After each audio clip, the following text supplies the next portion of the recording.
Assalamualaikum warahmatullahi wabarakatuh. Video pembelajaran kali ini yaitu PKN untuk kelas 10 semester 1 pada bab 1 yaitu nilai-nilai Pancasila dalam kerangka praktik penyelenggaraan pemerintahan negara. Materi inti pembelajaran pada bab 1 ini yang pertama ada sistem pembagian kekuasaan negara Republik Indonesia, yang kedua kedudukan dan fungsi Kementerian Negara Republik Indonesia dan lembaga pemerintahan non-kementerian, dan yang terakhir yaitu kedudukan dan fungsi pemerintahan negara dalam kerangka Negara Kesatuan Republik Indonesia. Nah, pada video pembelajaran kali ini kita akan membahas topik 2 yaitu kedudukan dan fungsi Kementerian Negara Republik Indonesia dan lembaga pemerintahan non-kementerian.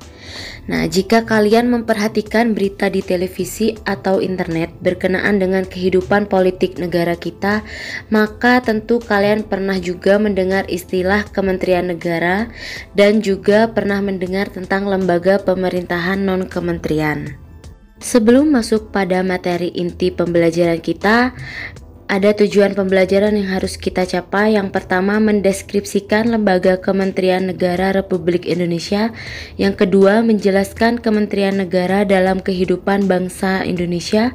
Yang ketiga, menjelaskan Kementerian Negara dalam kehidupan bangsa Indonesia. Dan yang keempat, menggambarkan struktur lembaga Kementerian Negara dan lembaga pemerintahan non-kementerian. Pembentukan Kementerian Negara Republik Indonesia didasarkan pada ketentuan konstitusi kita, yakni ketentuan yang termuat di dalam pasal 17 ayat 1 Undang-Undang Dasar Negara Republik Indonesia tahun 1945 yang berbunyi, Presiden dibantu oleh Menteri-Menteri Negara. Berdasarkan ketentuan ini, maka Presiden punya tanggung jawab untuk membantu Menteri-Menteri Negara.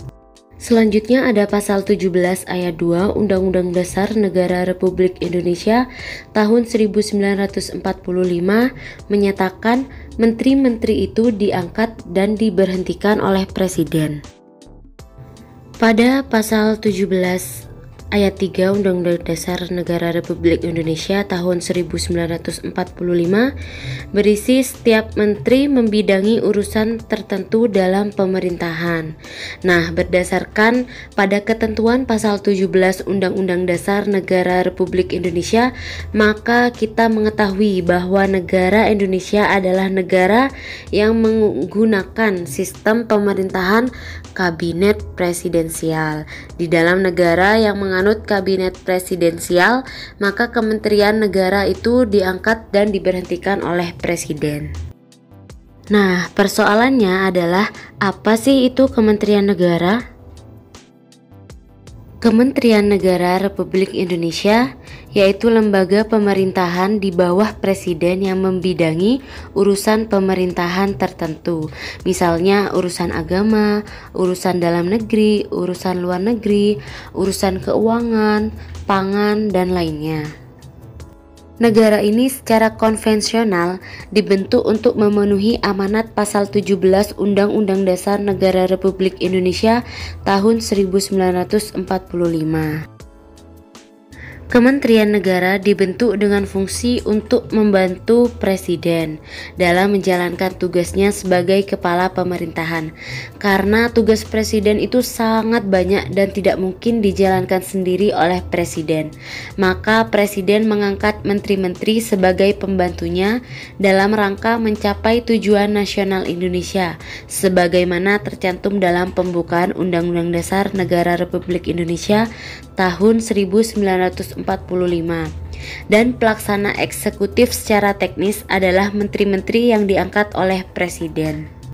Kementerian Negara dibentuk berdasarkan kebutuhan yang penetapannya didasarkan pada ketentuan undang-undang.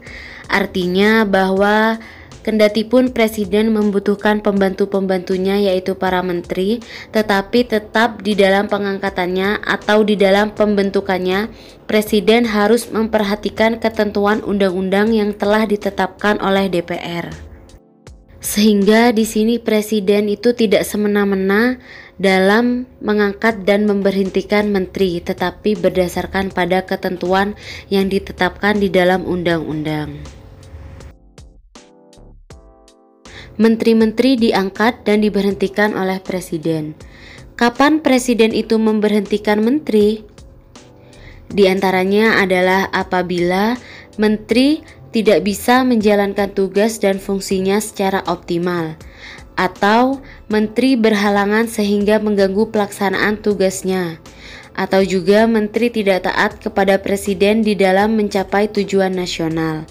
Karena itu, maka presiden dapat melakukan penggantian terhadap menteri. Kalian juga tentu pernah mendengar dan menyimak bahwa negara Republik Indonesia sering terjadi reshuffle kabinet atau reshuffle para menteri. Nah, tujuannya itu agar Kementerian Negara Republik Indonesia dapat menjalankan fungsinya secara optimal, yakni melaksanakan pembangunan nasional, mencapai tujuan nasional sebagaimana tercantum dalam pembukaan Undang-Undang Dasar Negara Republik Indonesia tahun 1945. Lembaga kementerian di Indonesia ada yang disebut dengan lembaga pemerintah non-kementerian, yaitu lembaga setingkat kementerian yang dibentuk oleh presiden untuk membantu presiden dalam urusan yang bersifat khusus, atau lembaga pemerintah non-kementerian dibentuk berdasarkan peraturan presiden dan jumlahnya disesuaikan dengan kebutuhan pembangunan. Contoh dari lembaga pemerintah non-kementerian diantaranya ada BPKP, ada ANRI, ada BKKBN, ada BNN, ada BMKG, dan masih banyak juga yang lainnya. Kalian bisa search di Google. Struktur secara umum dalam kementerian negara dan lembaga pemerintah non-kementerian memiliki struktur organisasi yang berbeda. Pertama, struktur kementerian negara. Ada menteri sebagai pimpinan dan sebagai wakil ada sekretaris jenderal, kemudian ada dirjen sebagai pelaksana dan irjen sebagai pengawas inspektorat jenderal, dan selanjutnya ada badan atau pusat. Adapun lembaga pemerintah non-kementerian, itu unsur pimpinan ya ada kepala, kemudian dibantu oleh sekretariat utama, dan kemudian pelaksana-pelaksananya ada deputi dan unit pengawasan. Baik anak-anak, cukup sekian video pembelajaran tentang kedudukan dan fungsi Kementerian Negara Republik Indonesia dan lembaga pemerintah non-kementerian. Semoga kalian bisa memahami apa materi yang telah disampaikan. Terima kasih atas perhatiannya. Wassalamualaikum warahmatullahi wabarakatuh.